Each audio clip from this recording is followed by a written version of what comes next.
नमस्कार प्यारे बच्चों, तो स्वागत है आपका एक बार फिर से पीसीबी ट्यूटोरियल्स के इस वीडियो लेक्चर प्लेटफॉर्म पर। आज हम लोग बात कर रहे हैं रे ऑप्टिक्स में लेक्चर नंबर 18 की। तो पिछले लेक्चर में जो लेक्चर नंबर 17 था उसमें आप लोगों ने देखा रिफ्रैक्शन थ्रू कर्व्ड सरफेसेस के क्या सब फॉर्मूले आपको निकल के आए थे। तो एक बार जरा उसका फिर से समरी देख लीजिए और फिर उस पर आधारित कुछ न्यूमेरिकल प्रॉब्लम्स को देखेंगे। तो उसमें हमने आपको समझाया था कि दो केस आपको कंसिडर अगर आप करते हैं तो आपका काम हो जाएगा। वैसे तो 4 केसेस थे लेकिन उनको आप 2 पार्ट में बांट सकते हैं क्योंकि 2 ही तरह के फॉर्मूले से आपका काम हो जाता था। तो अब हम उसको केस ए कह देते हैं, ठीक है। केस ए जिसमें हम लोग रखेंगे क्या, if the object lies in rare medium और रेयर मीडियम का रिफ्रैक्टिव इंडेक्स हमेशा म्यू1 लेना है, ठीक है। तो ऑब्जेक्ट अगर म्यू1 वाले में है तो आपको बताया था कि म्यू2 से आपका स्टार्टिंग होगा। तो mu two by v minus mu one by u is equal to mu two minus mu one by r. इस तरह से आपको ये फॉर्मूला वहां पर यूज करना पड़ेगा। Mu two by v minus mu one by u equal to mu two minus mu one by r, ठीक है। और ये कब, जब ऑब्जेक्ट रहेगा आपका रेयर मीडियम में। बाकी सामने का जो स्फेरिकल सरफेस है वो कॉनकेव भी हो सकता है, वो कॉन्वेक्स भी हो सकता है, तो उससे हमें कोई मतलब नहीं होगा, ठीक है। दूसरी बात, जो मैग्निफिकेशन की वहां पर आई थी, तो मैग्निफिकेशन जो स्मॉल एम जो height of the image by height of the object के हिसाब से चलेगा, तो वो हमारा क्या था, तो वो हमारा था जैसे नॉर्मल केस में वी बाई यू होता है, तो आपको उसमें आपको बताए थे शायद म्यू1 बाई म्यू2 है ना, और इंटू वी बाई यू, ऐसा कुछ आ गया, ठीक है। तो आप चेक कर लेना एक बार, पिछले वाले वीडियो लेक्चर में आपको बताया, उसका प्रूफ, दोनों का प्रूफ हमने करके दिखाया है आपको। तो mu one v by mu two u है ना, या mu one by mu two into v by u, ये फॉर्मूला आपका चलेगा।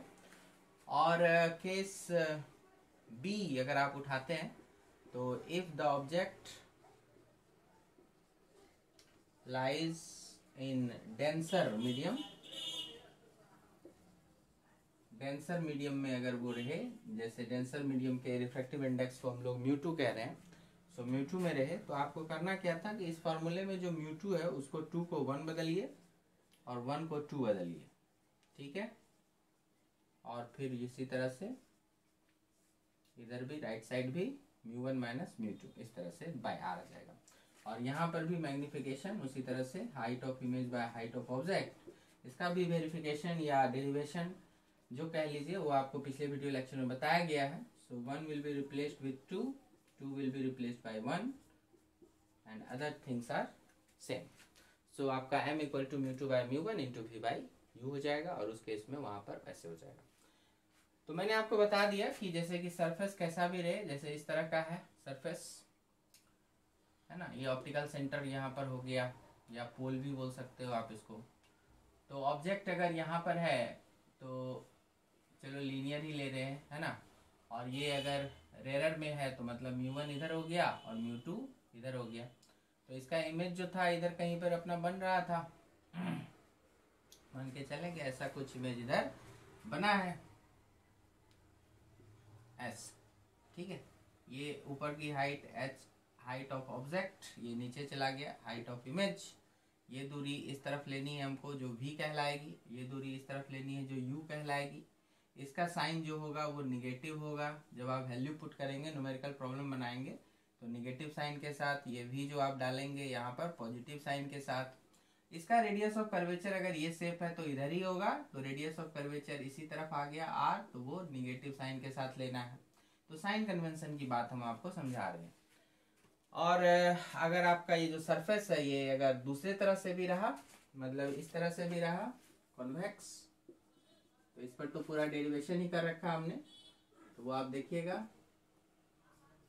तो यहाँ मान लो ऐसा बना है ना, तो ये हो गया हमारा हाइट ऑफ ऑब्जेक्ट ऊपर की तरफ पॉजिटिव, और ये ऐसे ही अगर नीचे की तरफ बनाएंगे इसको, ये हाइट ऑफ इमेज नीचे की तरफ, जो ऑटोमेटिकली सॉल्व करोगे तो निगेटिव आएगा, या अगर वैल्यू दिया हुआ है तो आपको निगेटिव वैल्यू रखना पड़ेगा।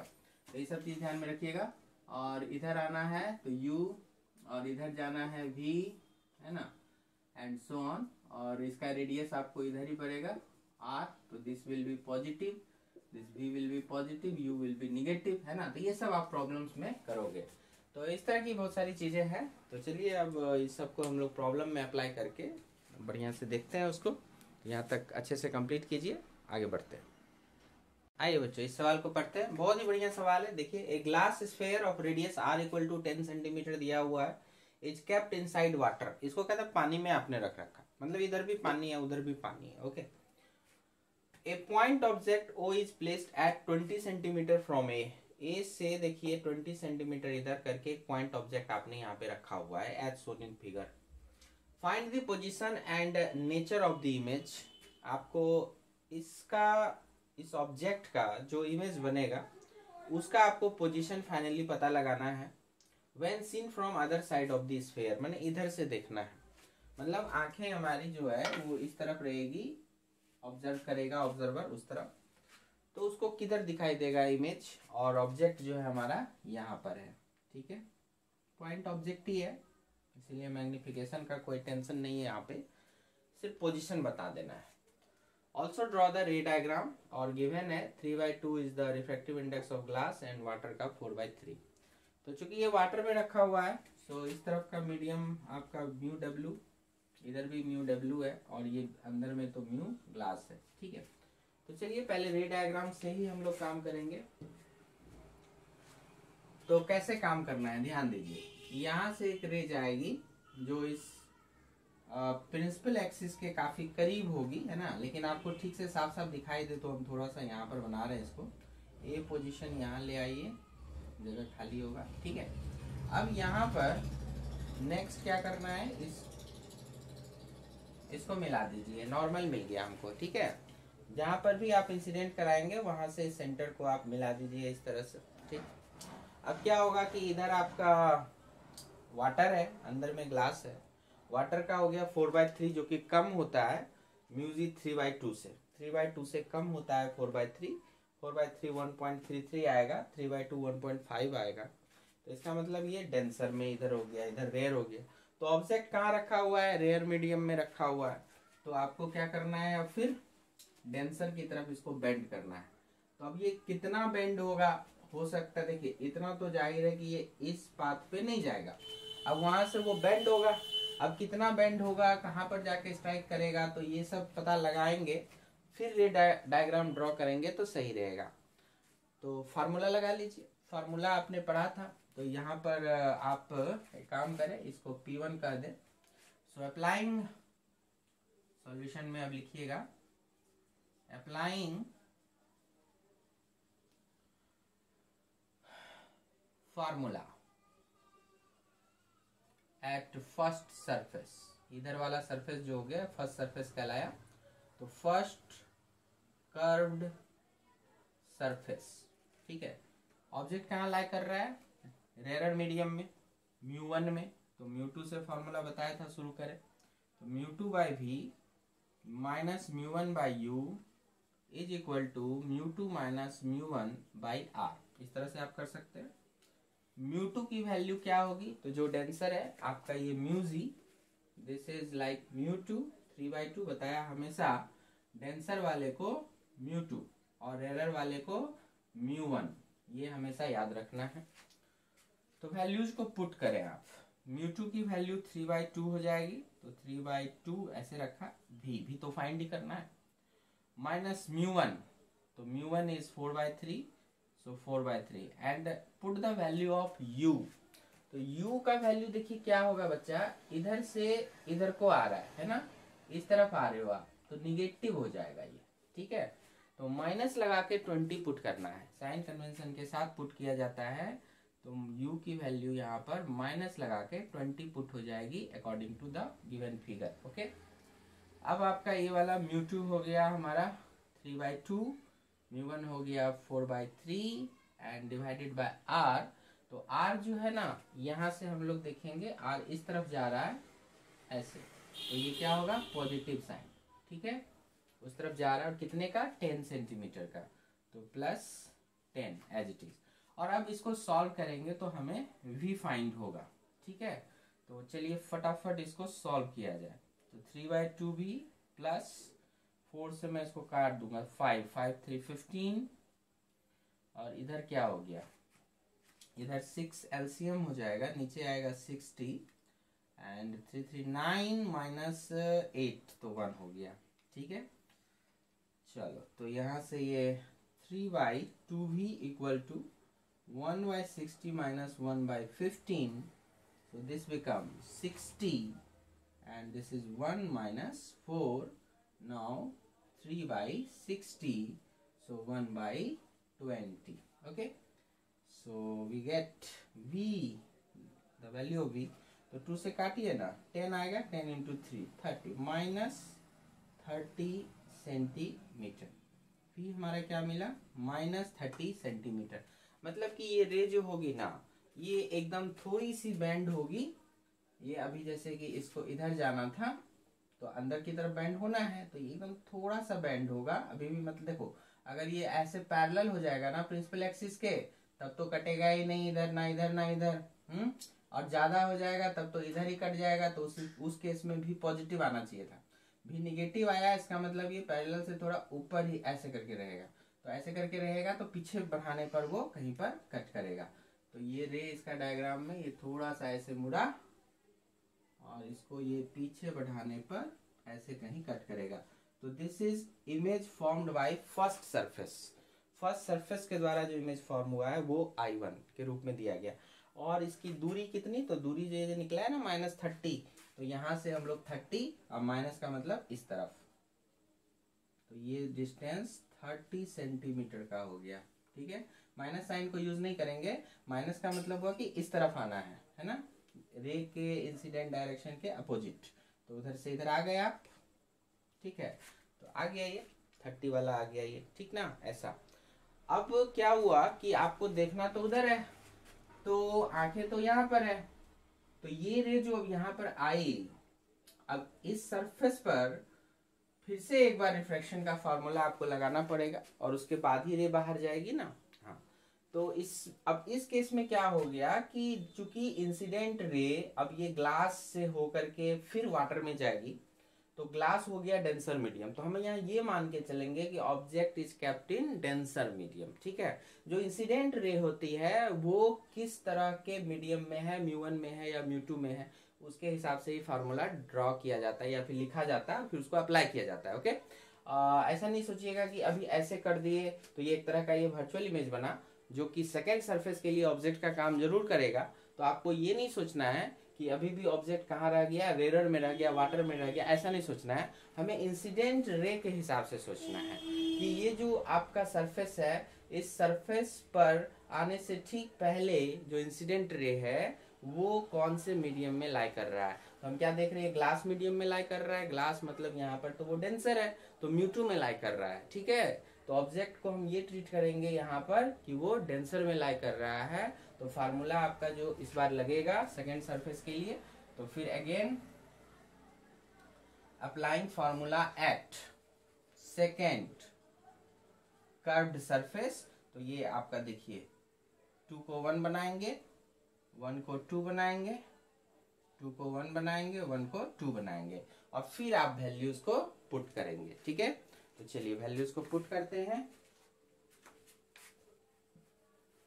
तो ये बात अच्छे से ध्यान में रखिएगा, ओके, कि इंसिडेंट रे जो है वो कर्व्ड सरफेस पर जो इंसिडेंट होती है, जैसे कि यहीं पर आप इससे समझ लीजिए, ये कर्व्ड सरफेस पर जो इंसिडेंट हुआ, तो ऑफ कोर्स यहाँ पर ये इंसिडेंट रे जो है वो रेयर मीडियम में है, म्यू1 वाले में है, तो म्यू2 से फॉर्मूला चला था। तो उसी तरह से यहाँ पर ये जो इंसिडेंट रे है ये कौन से में है, डेंसर वाले में है। ठीक है, तो डेंसर वाले में है माने म्यू2 वाले में है, म्यू2 वाला में है तो फिर म्यू1 से फार्मूला लेके चल जाइए। तो म्यू1 से फार्मूला ये वाला आ गया, वो केस बी वाला फार्मूला। ठीक है, अब इसमें वैल्यू आपको पुट करना पड़ेगा। ओके, तो पुट कीजिए। तो म्यू1 कितना था, जो रेयर की वैल्यू थी, तो वो 4/3 था, 4/3। ओके, भी उसके बाद म्यू2 वाज 3/2। और अब यहाँ पर जो u है बच्चा, वो क्या होगा कि सेकेंड सरफेस के लिए जो इंसिडेंट रे है वो प्रिंसिपल एक्सिस को जहां पर भी कट करे, है ना, और डिस्टेंस हमको लेना पड़ेगा इस जगह से, क्योंकि सेकेंड सरफेस पर रिफ्रैक्शन आप देख रहे हो। तो इसके लिए जो इंसिडेंट रे है वो तो प्रिंसिपल एक्सिस को इधर तो काटेगी नहीं, इधर ही काट रही है यहाँ पर, ठीक है ना। इसीलिए हम लोग बोलते हैं कि ये जो I1 है that will act like an object for second surface. तो ये दूरी निकालनी पड़ेगी आपको यहाँ से यहाँ तक। तो ये 30 तो आपने पहले ही कैलकुलेट कर रखा, और इसमें क्या करेंगे 10 और 10 20, तो 20 ऐड कर दीजिए। तो 30 + 20 मतलब 50। तो क्या हो जाएगा यहाँ पर, इसी तरफ आना है ना, -50। ओके, तो u की वैल्यू हो जाएगी -50, है ना। यहाँ से चलना है और इधर आना है। तो इंसिडेंट रे के तो अपोजिट ही आ रहे हैं आप, तो इंसिडेंट रे के अपोजिट आएंगे तो निगेटिव साइन का यूज होगा। तो हमने निगेटिव साइन का यूज कर दिया यहाँ पर। अब आगे μ1 वही जो रेयर वाला था 4/3 and μ2 that is 3/2 and r की वैल्यू, तो r की वैल्यू तो भाई वहां पर देखिए यहाँ से लेना है ना r की वैल्यू, तो r की वैल्यू तो इधर आएगी, वहां से तो इधर आ रही है, और इस रे के अपोजिट जा रहे हो आप तो वो निगेटिव में इस बार आ जाएगी। सो ध्यान रखना है प्लस माइनस का अच्छे से। तो आ गया ये -10। ओके, तो इस जगह से हमको नोटिस करना था, और इंसिडेंट रे के अपोजिट में आ रहे हो आप r के लिए, सो निगेटिव वैल्यू। ओके, तो u भी निगेटिव, r भी निगेटिव, पुट कर दिया। और अब हम फाइनल भी यहाँ पर सॉल्व कर लेंगे। कितना आता है देखिए, तो ये तो 4/3 भी रह गया, माइनस माइनस यहाँ पर प्लस कर दीजिए 3/100, और इधर देखा जाए 6 हो गया एलसीएम, तो -60, और 3 तो 8 -9 तो -1, ये कैंसिल आउट हो गया 1/60। सो 4/3 भी इज 1/60 - 3/100, ऐसे लेके चलेंगे। ओके, और ये फिर कितना हो जाएगा, एलसीएम 600 कर दीजिए, और 600 है तो 60 हो गया खत्म, तो ये हो गया 10, और 100 टाइम्स हो गया तो 6, तो 18, तो -8/600। और फिर हम लोग इसको फाइनली सॉल्व करेंगे, तो कितना मिला, पहले तो पलट दीजिए, तो 3v/4 इज -600/8, कैंसिल करें, 2 टाइम्स 3 है तो 200, यहाँ से भी कट होगा तो 100, तो इसका मतलब v इज -100 सेंटीमीटर। तो -100 कहने का मतलब हुआ कि यहाँ पर से माइनस माना इधर, तो 100 सेंटीमीटर चले आइए, तो 20 यहाँ थे, 30 यहाँ थे, 50 आ गए, और इतना ही और पीछे आना पड़ेगा आपको, तब जाके फाइनल इमेज। तो फाइनल इमेज कैसी दिखेगी, देखिए रे डायग्राम के हिसाब से ये वाला हो गया हमारा नॉर्मल, और अब आप गए हो डेंसर से रेयर। अगर नहीं मुड़ते तो ऐसे जाते, अभी तो मुड़ना पड़ेगा, अभी फ्रॉम नॉर्मल मुड़ना पड़ेगा, तो अभी ऐसे थोड़ा सा, अभी जो ये ऐसे था वो थोड़ा सा ऐसे हो जाएगा, है ना, थोड़ा सा ये नीचे, तो अभी भी हॉरिजॉन्टल से ऊपर ही रहेगा, इसलिए इधर ही आके कट करेगा, तो थोड़ा सा ये नीचे की तरफ जाएगा, जिससे कि ये पीछे बढ़ाएंगे सीधा सीधा, तो ये दूर जाके 100 प्रिंसिपल एक्सिस को 100 सेंटीमीटर, वहां से 100 सेंटीमीटर की दूरी पर यहाँ पर कट करेगा। So this I2 will be your final image, और ये वाली रे जो है यही आंखों में जाएगी, है ना। तो हमें ये जो ऑब्जेक्ट है उसका इमेज इस तरह से यहाँ पर दिखाई देगा। तो उस वाले सरफेस से 100 सेंटीमीटर इधर दिखाई देगा, इस वाले सरफेस से अगर आप देखिएगा तो 30 या +50 मतलब 80 सेंटीमीटर इधर पीछे दिखाई देगा, है ना। तो चलिए अब आप समझ रहे हैं कि 100 सेंटीमीटर पीछे, सेंटर से अगर लेंगे तो कितना 80 + 90, तो 90 सेंटीमीटर पीछे, तो जो भी आपको रहेगा तो उस हिसाब से अब आप देख सकते हैं। तो ये डायग्राम भी क्लियर है। तो इस सवाल को बच्चे अपने से खुद से एक बार बना लेना, तो जो भी कॉन्सेप्ट्स हैं इसमें इन्वॉल्व वो सब रिपीट हो जाएगा। दिक्कत हुआ वीडियो में तो एक बार दोबारा चला के ध्यान से सुन लेना, और अपने से जरूर बनाइएगा इसको। ओके, चलिए अब आगे बढ़ते दूसरे सवाल की तरफ। आइए बच्चों, उसी तरह का एक सवाल है, और ये बहुत ही सिंपल है, पढ़ें इसको। Locate the image of the point object O, the point C is centre of curvature of the spherical surface. सारी वैल्यूज दी हुई है अकॉर्डिंग टू फिगर।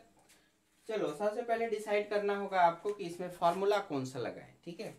देखो म्यू इधर का 1 दिया हुआ है, इधर का 4/3 दिया हुआ है, इसका मतलब है this will be treated as μ2 and this will be treated as μ1।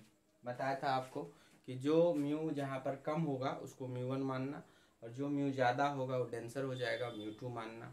चलो बताओ ऑब्जेक्ट किस में रखा हुआ है, तो म्यू1 वाले में। ठीक, तो फार्मूला किससे शुरू होगा, म्यू2 से। तो क्या होगा formula, mu two by v minus mu one by u equal to mu two minus mu one by r. इसी तरह से चलेगा, अच्छी बात। अब चलिए वैल्यूज को पुट करते हैं। म्यू2 की वैल्यू हो गई हमारी 4/3, ओके, और म्यू1 की वैल्यू हो गई हमारी 1, और u की वैल्यू देखिए जरा, इस जगह से स्टार्ट करना है, और इंसिडेंट रे इसका जो आएगा वो तो ऐसे कुछ आएगा, तो उसके तो अपोजिट आएंगे आप, है ना, इस डायरेक्शन में आएंगे आप, तो इसलिए निगेटिव साइन के साथ 10 लगेगा, तो -10। ठीक है, तो साइन कन्वेंशन में जिनको भी प्रॉब्लम हो रही है तो पीछे के लेक्चर्स को जाकर के ठीक से देखो, जहाँ पे साइन कन्वेंशन डिस्कस किए हैं रिफ्लेक्शन के केस में, ठीक है, मिरर वगैरह के केस में किया हुआ है, तो एक बार पहले वहां जाके अच्छे से समझ लेना। उसी सब चीजों को अप्लाई किया गया है, जिसमें स्पष्ट रूप से कहा गया है कि इंसिडेंट रे के डायरेक्शन में जब भी मेजरमेंट होगा नेगेटिव साइन के साथ लेना है, और इंसिडेंट रे के डायरेक्शन में जब जाओगे तो पॉजिटिव साइन, इंसिडेंट रे के डायरेक्शन के अपोजिट आओगे तो नेगेटिव साइन, और इंसिडेंट रे के डायरेक्शन में जाओगे तो पॉजिटिव साइन। ये इतनी सी बात है, ऊपर की ओर जाएंगे पॉजिटिव, नीचे की ओर आएंगे निगेटिव, तो इतनी सी बात हो जाती है ना। तो वही सब अप्लाई किया गया है। तो यहाँ पर म्यू2, तो म्यू2 क्या हो गया भाई, 4/3 माइनस म्यू1 हो गया 1, और आर की वैल्यू, अब देखिए आर, और मेजरमेंट जो भी होगा इस पी से ही लेना है और अलोंग द प्रिंसिपल एक्सिस लेना है। तो आर की वैल्यू जो है वो ऐसे जाएंगे, तो अब देखो ये वाली रे की डायरेक्शन भी उधर ही थी, और इधर भी आपके मेजरमेंट का डायरेक्शन सेम है, तो दोनों मैच कर गया, तो पॉजिटिव साइन लेके चलना है। ठीक है, इस तरह से चलेंगे, तो +30 हो गया आपका। अब बस आपको आराम से इसको सॉल्व कर लेना है, तो एक बार आप सॉल्व करके देखो, तो पॉज करके फिर मैं करता हूँ। हो गया सॉल्व, कितना आया, आइए देखते हैं। 4/3v माइनस माइनस प्लस 1/10, यहाँ पे सॉल्व करेंगे, सो 1/90, okay, then 4/3v is 1/90 minus 1/10, so this becomes 90, and this one is 9, so -8/90, okay, so पलट दीजिए, 3v/4 इक्वल टू -90/8, 3 से कैंसिल करिए, ऐसा 4 से करिए 2, फिर यहाँ कैंसिल हो जाएगा 15, so overall v is -15 centimetre. इसका क्या मतलब हुआ कि आपका ये जो माइनस बता रहा है, मतलब इंसिडेंट रे के अपोजिट आना है, तो अपोजिट आएंगे, कितना आना है 15 सेंटीमीटर, और यहाँ पर कहीं पर आपका इमेज बन जाएगा, है ना। पिछले वाले में भी हम लोगों ने बनाया था ना I1, इसी तरह से बना था वो। अब रे डायग्राम अगर ड्रॉ करना है हमें तो फटाफट देखो कर लो, इस तरह से इसको मिला दो, नॉर्मल आ गया। अभी नहीं मुड़ता तो सीधे जाता, बट मुड़ना तो है, रेयर टू डेंसर जा रहा है तो अंदर की तरफ थोड़ा मुड़ेगा, ये थोड़ा सा मुड़ेगा अंदर की तरफ, और इसी को पीछे बढ़ाने से ये यहाँ पर हिट कर गया, ठीक है, तो यहाँ पर ये आपका इमेज बन गया, ओके। तो इस तरह से आप बना सकते हैं कि ये जो आपका ऑप्टिकल सेंटर है, यहाँ से 15 सेंटीमीटर आपको ऑब्जेक्ट की तरफ आना है, और आपका इमेज मिल जाएगा वहाँ, ओके। काफ़ी आसान है, ओके। इसी तरह का नेक्स्ट क्वेश्चन देखिए। आइए बच्चों, अब इस प्रॉब्लम को देखिए। कहता है कि find the position and nature of the image of the point object O in the situation shown in figure. The point C denotes the centre of curvature of the separating surface. तो इस तरह से figure दिया हुआ, इधर 1 है, इधर 1.5 है, 15 सेंटीमीटर पर यहाँ पर ऑब्जेक्ट है, 30 सेंटीमीटर रेडियस ऑफ कर्वेचर है, सब दे दिया, और V का हमको पता लगाना है, ठीक है ना, और ये सब ऑप्शंस है, ठीक है। तो चलिए वही फार्मूला, ऑब्जेक्ट फिर से आपका कहाँ पर आ गया, रेयर में, रेयर वाले को बोला म्यू1, और ये डेंसर हो गया, सो म्यू2। तो चूंकि ऑब्जेक्ट म्यू1 में है, फार्मूला आपका चलेगा μ2/v minus μ1/u is equal to μ2 minus μ1/r का फार्मूला चलेगा। सो म्यू2 क्या हो गया आपका 1.5, बाई वी माइनस μ1 क्या हो गया 1 एंड u देखिए फिर से उल्टा आएगा है ना, चूंकि रे जो जाएगी वो तो ऐसे करके जाएगी और मेजरमेंट आपका इस जगह से इधर को आ जाएगा, तो this will be negative sign, इस डायरेक्शन में सारे पॉजिटिव साइन, तो u का साइन निगेटिव, तो माइनस में 15 लगाएंगे हम लोग, μ2 that is 1.5, μ1 that is 1 and r देखिए यहाँ से r इस तरफ जाएंगे, so positive sign, so 30 plus sign के साथ 30। ओके, बस अब इसी को सॉल्व कर दीजिए भी आ जाएगा। तो 1.5 को हम लोग चलिए 3/2 लिख देते हैं, माइनस माइनस प्लस 1/15, ये हो गया 0.5/30, जिसे आप हाफ इंटू 30, 1/2 इंटू 30, 1/60, ठीक है, नीचे की तरफ। चलिए ऐसा हो गया, so this becomes finally 3/2v equal to 1/60 minus 1/15, and now 60 is the LCM, so 1 minus 4, and then this become 3/2v minus 3/60, so यहाँ देखो कैंसिल करो तो 20, so minus 1/20, और फिर हमारा ये पलट दीजिए 2v/3 माइनस ऑफ 20, 2 से कट किया 10, so the v become minus of 30 centimetre. ठीक है, माइनस क्या बता रहा है कि इस जगह से ये इधर पॉजिटिव तो इधर आ जाइए निगेटिव, कितना आना है 30 निगेटिव, तो 30 सेंटीमीटर पीछे आ जाइए और यहाँ पर अब आपका इमेज बनने वाला है। ठीक है, तो यहाँ से रे जाएगी ऐसी, एक डायग्राम बना लेंगे ऐसा, और इधर डेंसर में है तो ये थोड़ा सा यहाँ पर बेंड करेगा अंदर की तरफ, और इसी रे को पीछे की ओर वर्चुअली ऐसे करके बढ़ाएंगे तो यहाँ पर कट करेगा। ठीक है, सो वर्चुअल इमेज आपका बन रहा है, और 30 सेंटीमीटर पीछे की तरफ, मतलब यहाँ से लेफ्ट कहेंगे तो 30 सेंटीमीटर टू द लेफ्ट, कहाँ पर है 30 centimetre to the left of the spherical surface and virtual image, so option C is your correct. ठीक है, तो ऑप्शन सी आपका करेक्ट चॉइस हो गया। तो इस तरह से आप देख सकते हैं, प्रॉब्लम्स बना सकते हैं। ठीक है, अब ये सारी चीज़ जब आप समझ गए तो अब हम लोग नेक्स्ट वीडियो लेक्चर में लेंस थ्योरी की बात कर सकते हैं, लेंस को अच्छे से समझेंगे कि लेंस किसको कहते हैं, और उसके फंक्शन में ये सब फार्मूले भी हम लोग अप्लाई करेंगे, और बहुत इंपॉर्टेंट है आपके बोर्ड एग्जाम्स के लिए लेंस मेकर्स फार्मूला, उनके डेरिवेशंस को भी देखेंगे। तो चलिए मिलते हैं नेक्स्ट वीडियो लेक्चर में, यहाँ तक कंप्लीट करके रखिए। Thank you very much.